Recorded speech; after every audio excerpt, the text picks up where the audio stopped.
Condrake Cowboy, the brand new Netflix film starring Idris Elba. And this film, I checked the trailer out. I was like, okay, it's a film with Idris Elba in it, and I thought, oh, this is gonna be a good movie to cover. So I just finished watching it, and it is a good movie. It's not great. It's one of those films where you say it's a good film, it's entertaining, it's all that kind of stuff. It's not going to be on the top 10 films when 2021 ends and we get all the films that have come out and that I have seen. This might not be in the top 10, but it is a good film. I mean, essentially, it is a film about this kid named Cole who is a troublemaker. He's rivaling with principals and the police, and he's the type of person who thinks he's a man, but actually it's like, I'm a man, I'm a grown up and all kind of stuff, but actually you're still a child, to the point that his mom is like, I can't deal with you anymore. I can't deal with your ass anymore. I tried my hardest, so you're going to your father's that he's very elected over.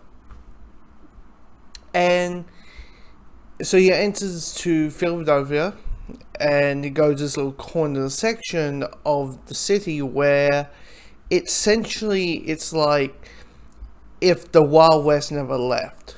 It's like this portrait of this part of it is like people don't have cars, they have horses and wild horses and having that type of life and all that.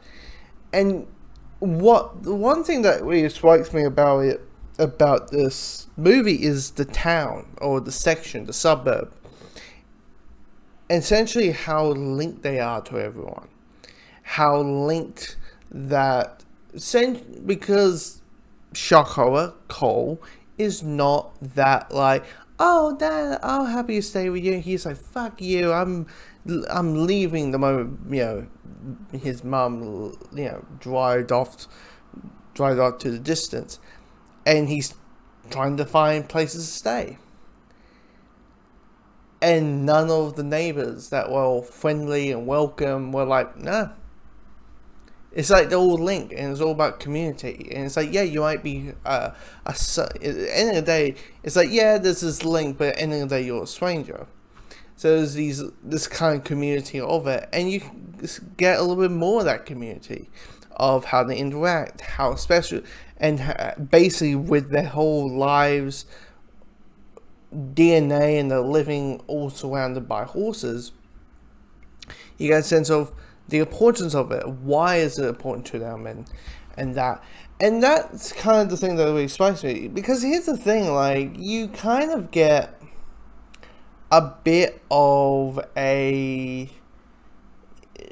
essentially like several tales following Cole.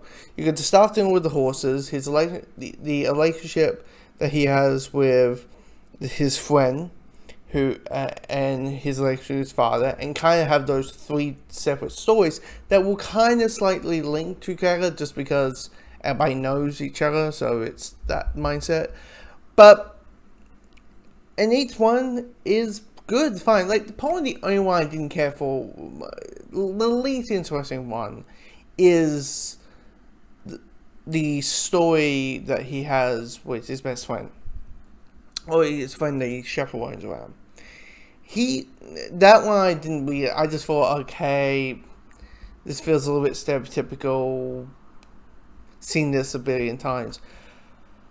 But the rest of it is good. It's fine. And at the end you realize, holy crap! Because it turns out this is a real thing. They got actors who are part of the Philadelphia. Essentially, they actually got people who kind of lived like this, and it's a really. And so when that happened, I'm like, oh, this is cool. But this movie it's good. It's great. It's good. It's not going on at everyone's top 5. It's not going to be on my top 10 when 2021 ends. But it's a good, entertaining, sit on the couch. It's Friday night. put something on the TV.